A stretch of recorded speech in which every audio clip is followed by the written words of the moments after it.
వినాయక చవితికి ఉండ్రాళ్ళు కుడుములు ఎలా చేసుకుందామో చూద్దామా అండి. దీనికి చాలా సింపుల్ ప్రాసెస్, సాఫ్ట్గా వస్తాయి. నేను చెప్పిన కొలతలతో మీరు కూడా ట్రై చేయండి, ఖచ్చితంగా అందరూ లైక్ చేస్తారు. ఇంకెందుకు ఆలస్యం, ఎలా చేద్దామో చూద్దాం రండి.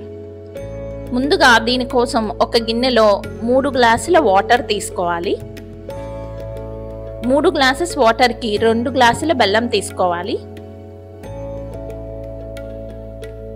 2 గ్లాసెస్ బెల్లంతో పాటు కొంచెం నానబెట్టిన శనగపప్పు బదులు అలసందలు ఇంకా ఏమన్నా గింజలు ఉంటే అవి కూడా వేసుకోవచ్చండి. నేనైతే శనగపప్పు యాడ్ చేశాను, ఎందుకంటే పంటి కింద తగులుతూ ఉంటే కుడుములలో చాలా బాగుంటాయి టేస్ట్. ఇట్లా మనం ఒకసారి కలిపేసుకున్న దాన్ని స్టవ్ మీద పెట్టి బాయిల్ చేయాలి.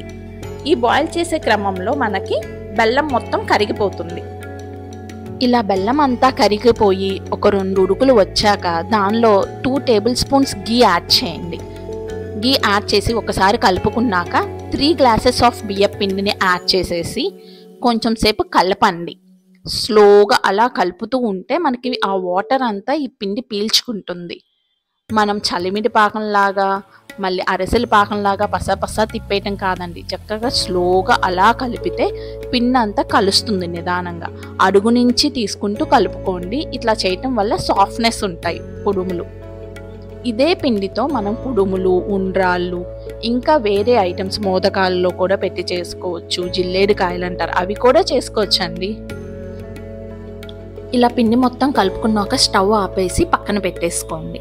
ఇది వేడిగా ఉంటుంది చేసుకోవటానికి. దానికోసం ఒక గిన్నెలో నెయ్యి తీసుకొని నెయ్యిని చేతికి అప్లై చేసుకుంటూ చిన్న చిన్న బాల్స్లా చేసుకుని స్టీమ్ చేసుకుంటే సరిపోతుంది ఉండ్రాళ్ళని.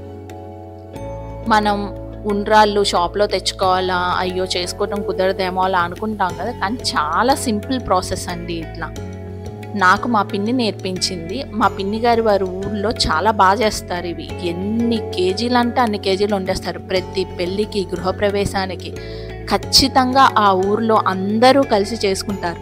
పల్లెటూరుల్లో అసలు ఉండే ఆనందమే వేరు కదా. అందరూ నలుగురు తలో చెయ్యి వేస్తే పనులు సులువుగా అయిపోతాయండి.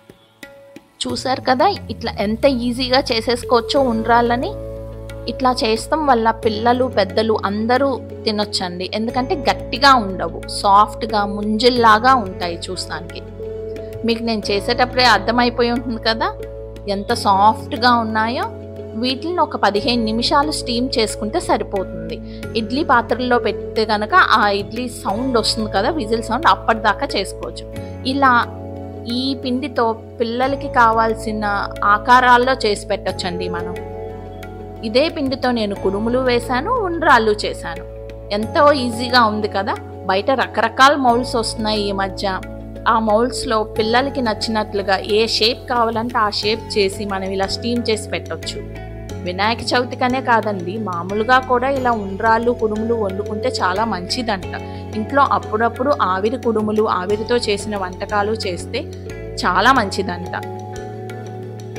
ఈ వినాయక చవితికి మీరు కూడా మీ ఇంట్లో గణపతికి ఇట్లా ఉండ్రాళ్ళు కుడుములు చేసి పెట్టండి.